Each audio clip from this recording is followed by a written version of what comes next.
ശബരിമല തീർത്ഥാടകൻ മല കയറുന്നതിനിടെ കുഴഞ്ഞു വീണ് മരിച്ചു. തൃശൂർ ചിയാരം സ്വദേശി CM രാജനാണ് മരിച്ചത്. കൂടുതൽ വിവരങ്ങൾ സന്നിധാനത്ത് നിന്നും സരീഷ് PK നൽകും. സരീഷ്, വിവരങ്ങൾ. ഇന്ന് രാവിലെയാണ് രാജനും സംഘവും മല കയറാൻ തുടങ്ങിയത്. ഇന്ന് രാവിലെ 5:40 അവിടെ നിന്നും രാവിലെ അപ്പാച്ചി മേട്ടിലെത്തുമ്പോഴാണ് ശാരീരിക പ്രശ്നങ്ങൾ ഉണ്ടാവുന്നത്. അവിടെ അദ്ദേഹം കുഴഞ്ഞു വീഴുകയായിരുന്നു. തുടർന്ന് നേരെ പമ്പ ആശുപത്രിയിൽ എത്തിച്ചെങ്കിലും രാവിലെ 9:40 മരണം സ്ഥിരീകരിക്കുകയായിരുന്നു. തൃശൂർ ചിയാരം സ്വദേശി ചീരമ്പത്ത് ഹൗസിൽ രാജൻ, 68 വയസ്സുകാരനായ രാജനാണ് മരിച്ചത്.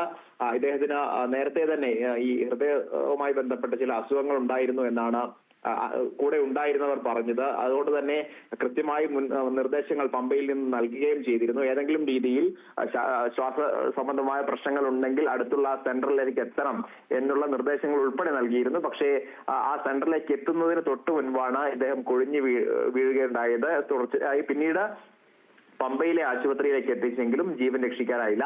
അല്പസമയത്തിനകം തന്നെ അദ്ദേഹത്തിന്റെ മൃതദേഹം നാട്ടിലേക്ക് കൊണ്ടുപോകും. ശരി സരീഷ്.